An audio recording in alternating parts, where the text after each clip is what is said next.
I came back to my mountain cabin after a long winter, expecting peace and the smell of pine trees. Instead, I found a fresh metal fence cutting right across my driveway with a bold HOA sign. Private property, no access.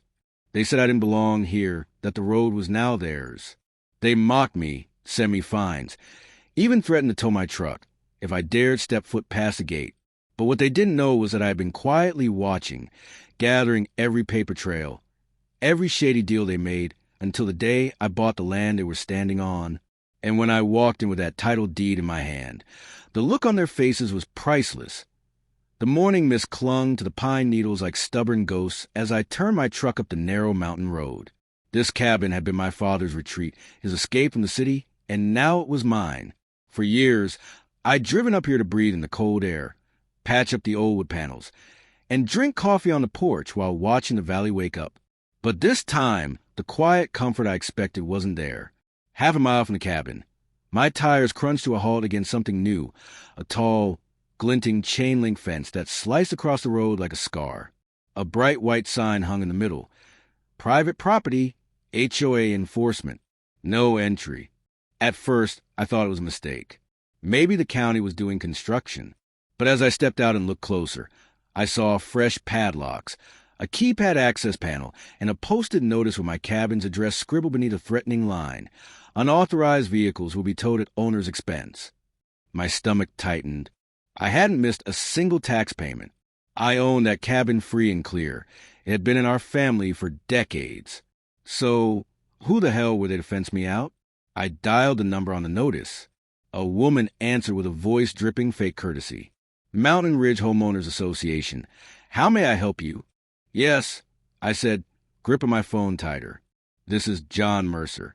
I own the cabin on Ridgeway Road, Lot 32. Someone's put a fence across my driveway. There was a pause, then a faint, smug laugh. Oh, Lot 32. Mr. Mercer, according to our updated property access guidelines, you are no longer permitted to use that road. It's now part of our controlled access zone. Controlled by who? I snapped. I've been using this road for 15 years. I have deeded access. Our records show otherwise, she said, her voice turning cool. If you'd like to regain access, you're welcome to apply for associate membership with the HOA. Annual fees are $1,200, plus fines for your previous unauthorized use. I stared at the mist rolling through the trees, heat rising in my chest. You can't just block a public right-of-way and charge me ransom. Sir, she replied, suddenly sharp, I suggest you lower your tone. Trespassing will result in legal action. Then she hung up. I drove back down the mountain, that day with my fists clenched on the steering wheel. It wasn't just about the cabin. It was the way she said it. Like I didn't belong there, like my family's history meant nothing compared to their shiny new rules. Over the next week, I made calls, county office, land records, old neighbors. Everyone said the same thing. The HOA had been buying up easements and access rights quietly for the past 2 years. One signature here, one overlook renewal there, and suddenly they had leverage over every property along that ridge, including mine. When I finally got to the cabin by hiking the back trail, what I saw made my blood boil. They had posted bright red violation tags on my porch. Unregistered dwelling, it said. Pending review. My old wooden swing was ripped off the beam, my father's fishing gear tossed in a pile like junk. That evening, as the sun dropped behind the peaks, a group of them came walking up. 3 men in matching jackets with the HOA emblem stitched on the sleeve. They didn't even knock. One of them, a tall guy with slick-back gray hair, waved a clipboard like a weapon. Evening, Mr. Mercer, he said with a tight smile. I'm David Harlan, head of the association. I believe we spoke with you earlier. You're in violation of several new ordinances. I stepped onto the porch, jaw set. This is my property. You got no right tearing things down or blocking my road. He glanced at the others, smirking. That's where you're mistaken. This whole ridge is under Mountain Ridge Association management now. If you want to keep using it, you pay. If not, well, we have a process. One of the younger men pulled out his phone and snapped photos of me, the cabin, even my truck parked down the hill. "You're trespassing," Harlan said flatly. "Next time, we'll have county enforcement with us. You'll find it's a lot more expensive than a membership fee." Something in me wanted to grab him by that shiny jacket and throw him off the porch. But I didn't. Not then. I just stood there, staring at the men as they turned and walked back into the dusk, their laughter echoing down the trail. For days after, I couldn't sleep. I called lawyers, but most shrugged and said, "It's complicated. They've got contracts now." One hinted that fighting them could cost more than the cabin was worth. But that cabin wasn't just worth money. It was my father's handwriting carved into the kitchen beam. It was a place where he taught me to fish, where my mother painted her last summer before she passed. I wasn't going to let a bunch of smug office tyrants erase that, so I started digging. Every evening after work, I sat at my desk with old survey maps, county deeds, and dusty files from the land office. I traced the ownership of that road, that land beneath their polished office building at the base of the ridge. And slowly, piece by piece, a pattern emerged. One sloppy transfer, one unpaid lien, one forgotten clause buried in a deed older than the HOA itself. That's when the ideas started forming. Not a fight in court, not a petition begging them for access, but something quieter, sharper. 2 months later, I walked into the county auction house with a folder under my arm and a cashier's check in my pocket. The room was half empty, just a few investors bidding on foreclosed parcels.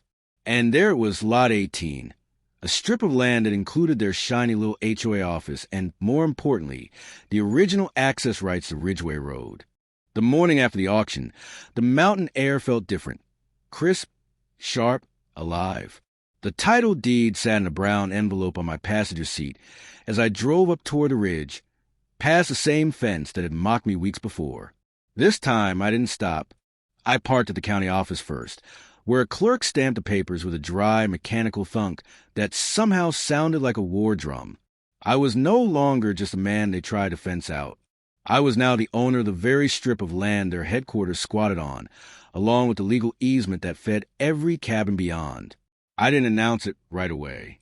I let a week pass, quietly watching their patterns, how they strutted in and out of that building in their pressed jackets, how their trucks blocked half the lot on weekends, how they sent letters full of threats to my neighbors who barely spoke above a whisper.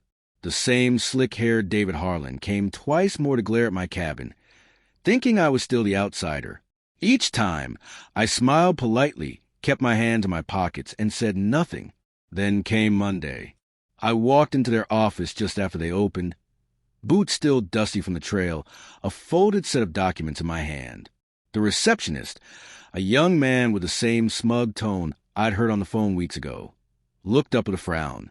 "Can I help you?" he asked, already annoyed. "Yes," I said, setting the envelope on the counter. "You can call your president. Tell him John Mercer is here." He hesitated, then buzzed the door.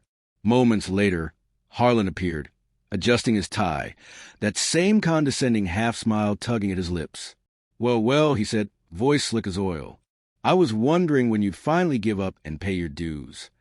I shook my head slowly. "I'm not here to pay. I'm here to collect." Before he could scoff, I opened the envelope and laid the deed on the counter. The county seal gleamed under the fluorescent lights. His smile faltered. He leaned in, eyes darting over the words. Then again, "What is this?" he asked, voice thinner now. "It's the deed," I said evenly. "Lot 18, the land your office is on, and more importantly, the access rights you've been waving in people's faces. As of last Thursday, they're mine." For a second, the whole room seemed to go still. The receptionist froze mid-keystroke. A woman, carrying coffee, paused at the door. Harlan's jaw tightened, a faint flush creeping up his neck. This is some kind of stunt," he hissed. "You can't just—" I cut in, my voice firm. "The county made the sale because your board missed 3 years of tax payments on this parcel while you were busy harassing people like me. You thought you owned the road? You don't. You thought you could fence me out? That fence is now sitting on my right-of-way." I let the words hang there, savoring the flicker of panic in his eyes. "I'm giving you until Friday," I continued. "By then, I want your fence gone every violation tag removed from my cabin, and this office cleared out. After that, you're trespassing on my land. He sputtered, trying to regain his composure. You think you can threaten the association? We have lawyers. We have... You had leverage. I interrupted, leaning closer. Now, I do. I left them there. Papers spread like a silent bomb in their tidy little lobby. The next days were a storm. Letters from their lawyers, calls from board members, even a few desperate neighbors who had been too scared to speak up before now asking if it was true. And it was. I didn't raise my voice. I didn't break their locks. I just sent a certified letter confirming the eviction date, along with a polite reminder that any further obstruction would be considered trespassing. By Thursday night, the mountain was buzzing. Trucks hauled furniture out of the HOA office under the cover of dusk. Men in those same jackets carried boxes, their faces pale. And on Friday morning, the fence across my road stood open, padlocks gone, keypad removed, signs torn down. Not because they wanted to, but because they had to. I drove up that day with my windows down, wind carrying the scent of pine and thawed earth. The cabin stood there waiting, silent and proud, as if it had known all along I would come back. But I wasn't done. I called a meeting at the cabin's porch that weekend. Neighbors I hadn't seen in years came trudging up. Old couples clutching thermoses, young families tired of fines and threats, folks who had paid those ridiculous fees just to avoid being bullied. I showed them the deed. I told them the truth. The HOA had lost the very ground beneath their boots. You don't owe them anything anymore, I said. From now on, this road is free. Your cabins are yours. There was a ripple of relief across their faces, then a spark of something else. Hope. Harlan showed up once more, 2 days later, with his tie askew and his temper raw. He marched right up my porch steps, waving a stack of papers like they were holy scripture. This isn't over, he snapped. You've humiliated us, Mercer. We'll be back. I looked him in the eye, calm as the still lake below us. No, I said, you're done. The land's been recorded. Your debts are public. Try anything now, and you'll be the ones paying fines. For a long moment, he stood there, breathing hard. Then he turned, stomped down the steps, and drove away in a spray of gravel. I haven't seen him since. Now the cabin is quiet again. The porch swing creaks with the wind. My father's fishing rods lean against the wall, and the road is open, wide and free as it used to be. Sometimes I catch myself smiling at the memory of their faces that morning, the disbelief turning to fear, the power shifting without a single shout or gun drawn. They tried to fence me out, to make me a stranger on my own mountain. Instead, they hand me the keys to their kingdom, and I made sure the door stayed open for everyone else they tried to keep out. If you felt that surge of justice when the tables finally turned, imagine how many more stories like this are waiting to be told. Don't miss them. Hit that like button. Share this story with someone who loves a good comeback. And subscribe to QandQStories, where every twist is harder and every ending is worth the wait.